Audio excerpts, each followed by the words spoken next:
नमस्कार विद्यार्थी मित्रांनो, मी प्राध्यापक मिलिंद गायकवाड, आपला हक्काचा माणूस यश अकॅडमीमध्ये आपलं मनपूर्वक स्वागत.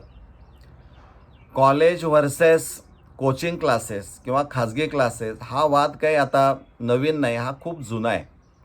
खरं तर खाजगी क्लास या शब्दाचा अर्थच असा आहे की जो विद्यार्थी बिलो ॲव्हरेज आहे, त्याला 2 वेळा 3 वेळा सांगितल्यानंतरसुद्धा त्याला ते समजत नाही, त्याचं ग्रास्पिंग खूपच कमी आहे. अशा विद्यार्थ्यांच्यावर वैयक्तिक लक्ष देण्यासाठी सुरू झालेली ती प्रणाली आपण म्हणूया कोचिंग क्लास किंवा खाजगी क्लास. परंतु हळूहळू जसजसं स्पर्धेचं युग पुढं येऊ लागलं, जसजसं स्पर्धा परीक्षा येऊ लागल्या, तसतसं या कोचिंग क्लासनं किंवा खाजगी क्लासनं एक कात टाकली आणि वेगळं रूप त्यांनी धारण केलं. आणि एक समाजामध्ये एक असं नॅरेटिव्ह त्यांनी पसरवलं की आमच्याशिवाय आता तुम्हाला पर्याय नाही. कॉलेज तुम्हाला काहीही देत नाही आहे. जे देत नाही त्याच्या कितीतरी पटीनं आम्ही तुम्हाला चांगलं देतो, असं एक नॅरेटिव्ह पसरवलं आणि विद्यार्थी असतील, पालक असतील किंवा समाजामध्ये त्याने एक स्वतःची वेगळी ओळख निर्माण केली. आणि मग या ओळखीतून त्यांना असं वाटू लागलं की अरे, आपल्याकडं तर विद्यार्थ्यांचा ओढा प्रचंड आहे. म्हणजे विद्यार्थी क्लासमध्ये बसत नाही, प्रवेश हा कॉलेजमध्ये घेतोय, परंतु प्रत्यक्षामध्ये तो कॉलेजमध्ये बसत नाही आणि मग तो खाजगी क्लासमध्ये, अशा मोठ्या कोचिंग क्लासमध्ये येऊन मात्र रेग्युलर त्यांचे जे काही तास असणारे आहेत, तो नियमितपणे करतो. आता इथं संख्या प्रचंड असणार आहे, याला काही बंधन नाही आहे. एका वर्गामध्ये किती मुलं असावीत याला बिलकुल बंधन नाही आहे.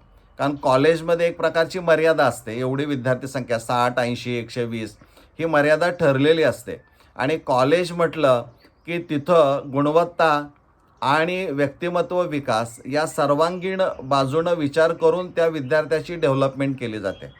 परंतु खाजगी क्लासमध्ये फक्त एक आणि एक गुणवत्ता, म्हणजे गुण, मार्क्स मार्क्स मार्क्स आणि मार्कांचा बाजार आणि मार्कांचा पाऊस, सतत टेस्ट टेस्ट टेस्ट, या दृष्टिकोनातून त्या मानसिकतेमध्ये त्या विद्यार्थ्याला घेऊन गेलं जातं. आता याच्यामध्ये प्रॅक्टिकल नॉलेज जर पाहिलं तर प्रॅक्टिकल नॉलेज हे पूर्णपणे विद्यार्थ्यांना त्या झिरो असणार आहे. परंतु कॉलेजमध्ये प्रोजेक्ट असू दे, प्रॅक्टिकल असू दे, याचा सराव प्रत्यक्ष त्या विद्यार्थ्याला करावा लागतो.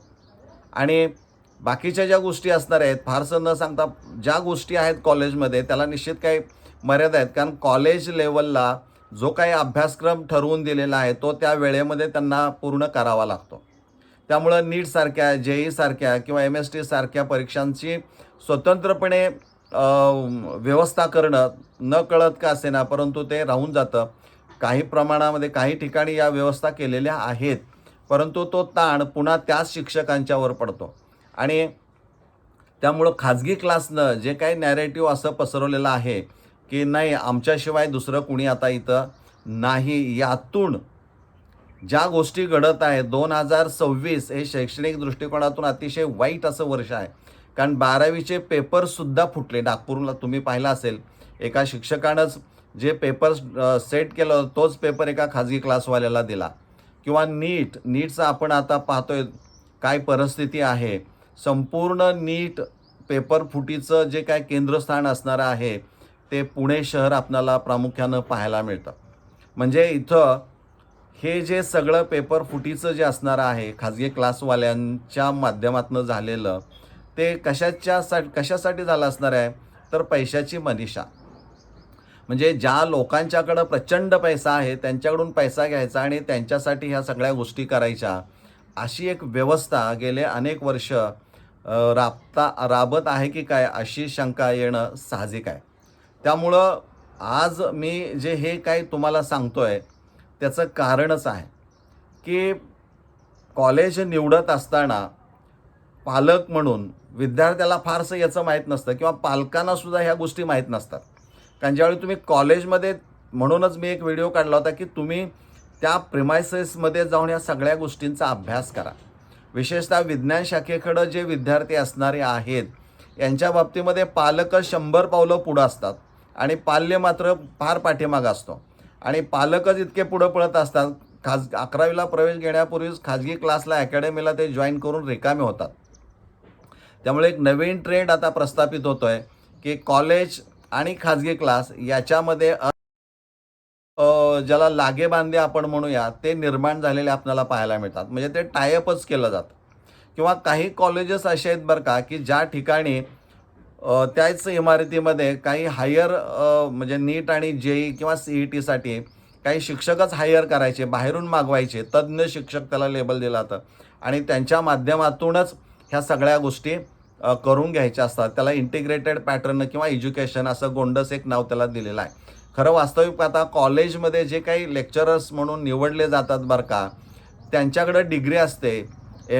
पोस्ट ग्रॅज्युएशन करावं लागतं, पुन्हा BEd करावं लागतं, पुन्हा परीक्षा द्याव्या लागतात, पुन्हा ट्रेनिंग असतं.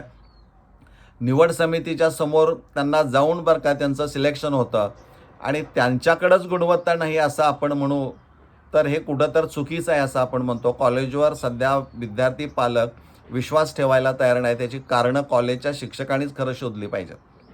परंतु आता जे टायअपचं फॅड येतं आहे ते सुद्धा अतिशय धोकादायक असणारं आहे आणि त्यामुळं पालकांनी खूप सजगता किंवा जागृत राहूनच प्रत्यक्ष आपल्या पाल्याचं करिअर खरंच या कॉलेजमध्ये घडणार आहे का, या अनुषंगानं अगोदर चर्चा करा. आजचा पूर्ण दिवस जाऊ द्या, काही फरक पडत नाही, कारण 3 तारखेपर्यंत तुम्हाला प्रवेश घ्यायचा आहे. पण घेताना खूप घासून पुसून एखादी वस्तू घेताना जसं आपण सगळ्या बाजूनी चौकशी करतो किंवा एखादं घर घेताना अनेक बाजूनी त्याची चौकशी करतो, तशा पद्धतीची चौकशी करा. कारण विद्यार्थ्याचं करिअर हे त्याच्यावर अवलंबून असणार आहे. त्यामुळं करिअरचा विचार करता कॉलेज निवड हा एक सगळ्यात महत्त्वाचा भाग असणार आहे. आता हे सगळं का सांगतोय, तर हल्ली या पेपरफुटीमुळं पुन्हा एकदा शासन जागृत झालेलं आहे आणि त्यांनी असं ठरवलेलं आहे, शिक्षण संचालक जे महाराष्ट्र राज्याचे आहेत, माध्यमिक उच्च माध्यमिक शिक्षण विभागाचे, त्यांनी शासनाकडे एक प्रस्ताव दिलेला आहे. जवळजवळ तो 100 कोटीचा प्रस्ताव आहे, लक्षात घ्या.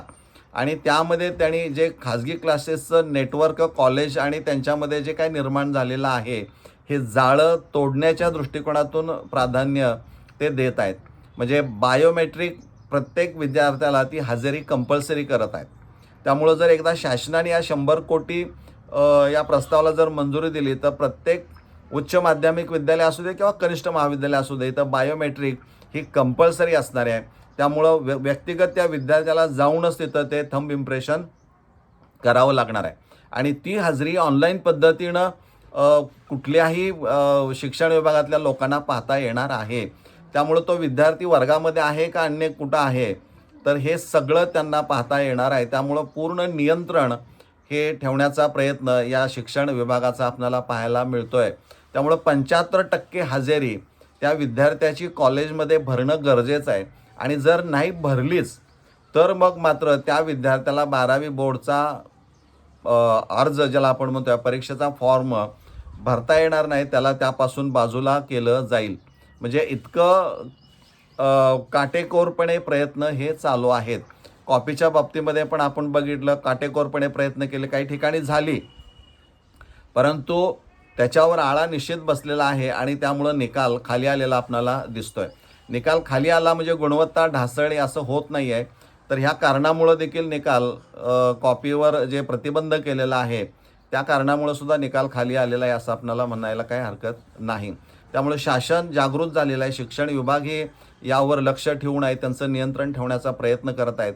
त्यामुळं पालकांनी विशेषतः काळजी घ्यायची आहे की मी ज्या कॉलेजला प्रवेश घेतोय ते कॉलेज कोणत्या तरी एखाद्या अकॅडमीला टायअप झालं आहे आणि इथं कमी शिकवायचं आणि मग इथं सगळं थेअरी करून घ्यायची. प्रॅक्टिकलला कधी वर्षाच्या शेवटी डायरेक्ट वार्षिक परीक्षेलाच त्यांनी यायचं आणि मग त्याला मदत करून वेगळ्या पद्धतीनं त्याला ट्रीटमेंट दिला, तर हे चुकीचं आहे. हा काही शैक्षणिक पॅटर्न आहे, हा पूर्णपणे अशैक्षणिक आहे. त्यामुळं शिक्षकांनी सुद्धा अशा गोष्टींना आळा घालणं खूप गरजेचं असणार आहे. यामध्ये संस्था चालकांनी सुद्धा लक्ष घालणं गरजेचं आहे. केवळ पैसाच हा सर्वश्रेष्ठ मानून चालत नाही आहे. खरं तर इथं ज्या विद्यार्थ्यांना 100% पडलेला आहे किंवा जो टॉपर आहे बरं का, मग तो कुठल्याही स्पर्धा परीक्षेतला असू द्या, पुढं व्यवसाय कोर्सेसमध्ये तो किती टिकलाय बरं का, त्यानं 3 वर्ष पुढची 4 वर्ष त्याच पद्धतीनं त्याची गुणवत्ता मेंटेन केली का, हा भाग सर्वेचा आहे. अशा अनेक उदाहरणं आहेत की 12वी पूर्वी मेरिटला टॉपर आहे, पहिला आलेला राज्यामध्ये, पण व्यवसाय कोर्सेसला पहिल्याच वर्षी तो फेल झालेला आहे. म्हणजे ही गुणवत्ता कशी मोजायची हा इथं निश्चित प्रश्न असणार आहे. त्यामुळं इथून पुढं जो विद्यार्थी बॅलन्स्ड आहे, बॅलन्स्ड याचा अर्थ काय, IQ म्हणजे इंटेलिजंट कोशंट जो त्याचा असणार आहे तो हा इमोशनल कोशंट इतकाच असायला पाहिजे.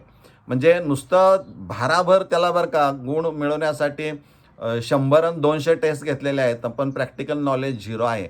आणि तो विद्यार्थी जर मेडिकल कॉलेजला गेला तर तिथं प्रॅक्टिकल्स त्याला करणं, ते स्किलच त्याला डेव्हलप होत नाही आहे. आणि त्यामुळं तिथं अडचण होते आणि फ्रस्ट्रेशन निर्माण होतं आणि त्यातून काही घडू शकतं.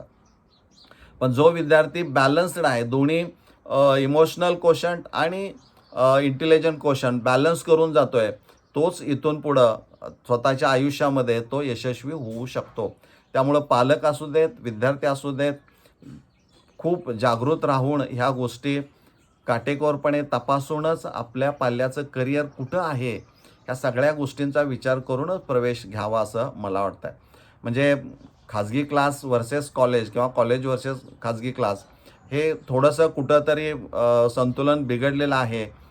पैशाचा बाजार झालेला आहे आणि जिथं पैसा आहे तिथंच या पद्धतीनं सगळा खेळ चाललेला आपल्याला पाहायला मिळतो आहे. तर हे कुठंतरी थांबवण्याचा शासन दरबारी प्रयत्न सुरू आहे. त्यामध्ये आपला पाल्य अडकू नये असं जर आपल्याला वाटत असेल तर खूप विचार करूनच 11वीचं उच्च माध्यमिक विद्यालय आपण निवडणं आवश्यक असणार आहे. हा आजपासून 11वी प्रवेश प्रक्रिया सुरू होते, म्हणून एक तुम्हाला थोडंसं त्यातनं काही घेता येईल का हा विचार यामध्ये मी प्रामुख्यानं करून हा व्हिडिओ काढलेला आहे. तुम्हाला याबद्दल काय वाटतंय, तुमचं मत कमेंटमध्ये द्यायला काही हरकत नाही. त्याच्यावरही वेगळा व्हिडिओ मी निश्चित बनवेन. मला वाटतं आपल्याला मला काय म्हणायचं आहे हे निश्चित तुम्हाला समजलेलं असेल. आपण इथं थांबूया. धन्यवाद.